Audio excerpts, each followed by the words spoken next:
What's going on, everybody? Here with a new background. We're trying something different. What are we going to do on today's video? Well, we are going to talk about Star Wars and the new series on Disney Plus called The Acolyte from my perspective. And please do me a favor, hit that thumbs up, that like, that subscribe button. Consider becoming a member of this channel for early and exclusive content. And hit the bell for notifications when and if I do go live. And you guys can hang out with me and we can have a good time. Also, there is merchandise down below. Varying variety, autograph headshots. I do have Cameo available for shout outs and other things. If you guys would like to support, I truly appreciate it. By the end of today's video, hopefully I've earned your subscription or your like or your comment. Now let's talk about Star Wars. Well, I am more of a Star Trek fanboy in my later years of life than I am of Star Wars. But I do love and still follow the entire lore of Star Wars. Now, with that being said, I am up to date on the Kathleen Kennedy years of basically erasing the Star Wars universe. And, the feminist movement, whatever the movements that are happening in the Star Wars, I can see it happening. Do I hate it all? Not really. But when it becomes so obvious and abundant, you just have to go, why are they killing off all the male characters? Why is everybody becoming, a woman? Why can't we have an alien or a creature become, the new Jedi Master or whatever the case may be? It just seems like they're killing off the men and they're making, these messages that basically, in all honesty, don't go along with the original Star Wars universe. They're trying to update it to today's standards. So I see it. I get it. And on many occasions, I don't like it. When it becomes obvious that they just keep doing it and it doesn't work, it pisses me the F off. Okay, that being said, I've liked Mandalorian and other shows like that on many occasions, and I'm still watching to this day. So I was excited to watch The Acolyte. That being said, I have learned about the director, Leslie Hayland, and I did hear the rumblings that this is going to be the, most alphabet letter Star Wars ever, and they're possibly going to ruin the franchise. And in episode 3, and we will get some spoiler alerts in this one, but apparently in episode 3 there's an article that was written that Star Wars is basically going to go the way of pronouns and other stuff like that. So I hate hearing these articles and stuff like that. But I did hear this stuff before I watched The Acolyte, the first 2 episodes. But I'm going to be honest with you guys. Regardless of everything we just spoke about, I thoroughly enjoyed the first 2 episodes of The Acolyte. I really did. And again, I'm not going to blame it that there is another woman lead character that has a twin sister. I'm not going to blame all that wokeness, whatever it might be called. I'm not going to blame that. Did I have a good time watching it? And I did. Do I hate when I see some of this stuff that it keeps continuing the trend? Yes. But let's just start off with the point that I actually enjoyed the first 2 episodes with, reservations, of course. But I really loved seeing Carrie-Anne Moss as a Jedi in the beginning of the first episode. Then when she got in a fight with the new character, the assassin that is trying to, kill Jedi Masters, I loved the fight scene. I really did. It looked like, and it reminded me of The Matrix, which is one of my favorite movies of all time. And to see Carrie-Anne Moss as a Jedi, because in The Matrix, they can move things with their mind and their head, and they become the one and all that other stuff. And, she recently became the one in the previous Matrix film, but now she's a Jedi. So I was okay with it. I liked it. It was kind of cool to see her. Then the karate and the moves and the fight scenes were just excellent. Excellent. It felt like a Matrix movie. Maybe the same person that created the fights for the Matrix created it for the Star Wars. But I was like, oh, heck yeah! When they were doing the fight scene with the knives, when they were coming to attack and kill the Carrie-Anne Moss Jedi character. Forgive me, I don't remember all the names and everything. But I loved it. I was all in. Then as the series went along, I started to see the revelations of, another girl just like Rey in the previous Star Wars films kind of take the lead. And I was like, okay. And then the story started to get revealed about what's going on, that there's possibly a twin sister that's assassinating, former Jedis for an event that happened. And then it appears the Jedis are mostly men. And then throughout the series, it became like a murder mystery, like who killed the Jedi? And it kind of felt like the Jedi were police, investigating the murder of their colleague. So, like, does the Jedi have their own police force now, where they send, Padawans and stuff like that to go solve these Jedi murders? It was just really, really weird. Like the Jedi Training Academy possibly has a police faction. But that being said, it was a little off Star Wars base. It looked to me fantastic.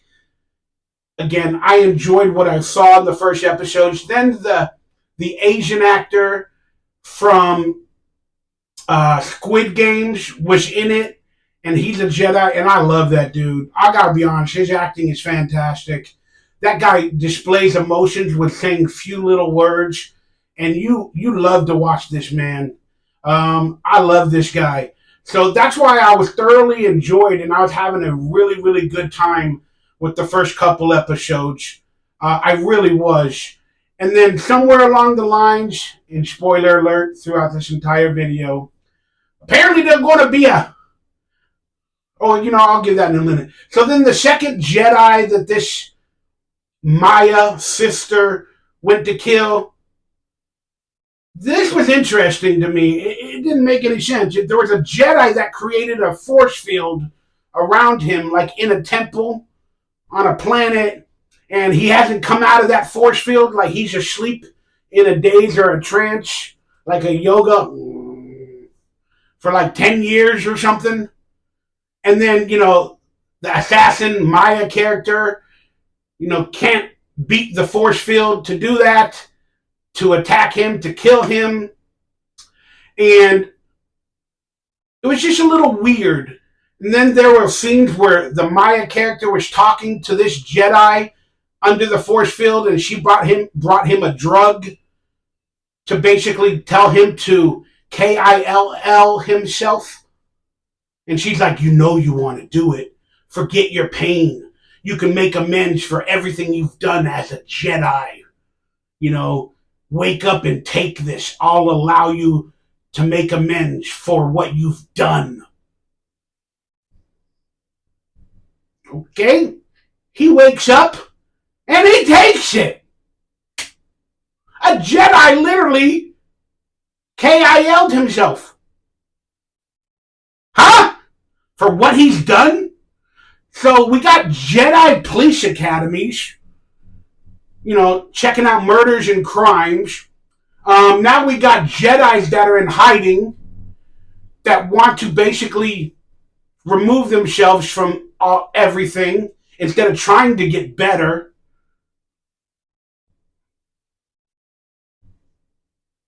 I was like, huh? And there was another man. So it just doesn't feel like Star Wars. The Jedis are like the amazing people of the world. They're like the people that bring peace. And apparently 3 or 4 Jedi did some sort of an event to Maya, or didn't save her life, or they picked and choose, or whatever they did, where they all need to be assassinated. And they feel so much grief that they're willing to take a drug and KIL themselves.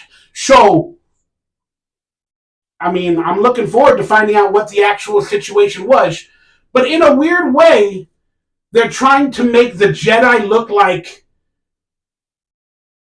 an evil corporation. That there's so many bad Jedis and they need to make amends. They need to be assassinated. And it's kind of like they need to atone. The Jedi need to atone for all the decisions they've made. And then the main girl that has the sister that does become the assassin, she left the Jedi Council and the Jedi Order because she said it wasn't good for her. Their teachings wasn't good enough for her. So she became a mechanic, which is mechanic, just without the eyes. She became a mechanic. So I'm like confused. Are the Jedi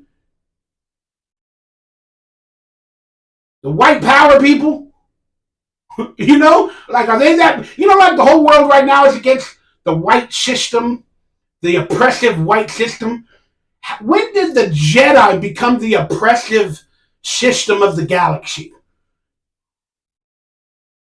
So it's just little things that bother me. All right. And then, not to get too much into the story, but I found out through the show at one point, apparently, now they're going to go visit a Wookiee Jedi. I'm okay with that. Apparently there's a Wookiee Jedi. And I was like, yeah, I kind of dig that. So there's a lot of things within this Star Wars show so far in the first 2 episodes that are interesting. The combat, the karate. I don't know if it's karate, jujitsu, whatever you want to call it. It looked pretty cool to me, and I really enjoyed it. And, there's things that a Jedi won't attack a person without a weapon. I don't know if that is lore or not. I'm learning about that. But long story short, apparently there's going to be a Wookiee that has Jedi powers that they showed at the end. And I was like, yeah, this kind of sounds like something that I haven't seen before. I can't remember a Wookiee being a Jedi in any movie or TV show regarding Star Wars, to my knowledge. If there was a Wookiee that was an actual Jedi that was shown on the screen specifically, let me know down below. Sometimes you guys are better fanboys than I am. But I kind of like that idea, and I'm looking forward to the 3rd episode. So, I'm going to give it a chance. I'm not the type of person that quits. But I do understand that apparently in this 3rd episode, these are rumors and speculation, that apparently the Force, the actual Force that we've been living through for all these years, is going to be that of a woman nature. So, that's the rumor. What does that mean? I don't know. But we've been seeking where the Force comes from, what it is. Apparently the Force is now going to possibly have a gender. It's going to be a womanly Force that created and is within the galaxy. So that means everybody that has the Force is because the woman Force has went into their body through the metachlorine. I thought it was metachlorine. I don't know. I'm scared. We're going to see what happens. I'm enjoying certain parts, and I'm starting to hate other parts the more I talk about it. But that being said, you guys let me know what you thought of it. The Acolyte. I really thought it was kind of cool to have an assassin going after Jedis. I thought that was a really cool concept. But like the men and having leadership, it's kind of been disappearing. It's just, they basically kill off Luke and this and that. And now maybe the Force is a woman. And I'm just going, oh my God. Just why? Why? Tell me why? Why? Tell him that it's Star Wars nature. Why? Why do they do me in this way? I don't know. Let me know what you guys thought of The Acolyte. I've enjoyed certain parts of the first two episodes. I'm very afraid for the third and fourth episode due to the articles that I've heard about or the videos that I've seen. And maybe I'll come to you guys with another video if it's that bad. But for now, if you don't want to watch it, put on an episode of Parks and Rec. You'll laugh instead of crying. That's my review of The Acolyte. I hope you guys enjoyed it. Thank you guys for being a part of this channel. And I know I don't tell you much or enough. I love y'all. Stay happy, stay healthy, stay blessed. And I'll see you in the next video.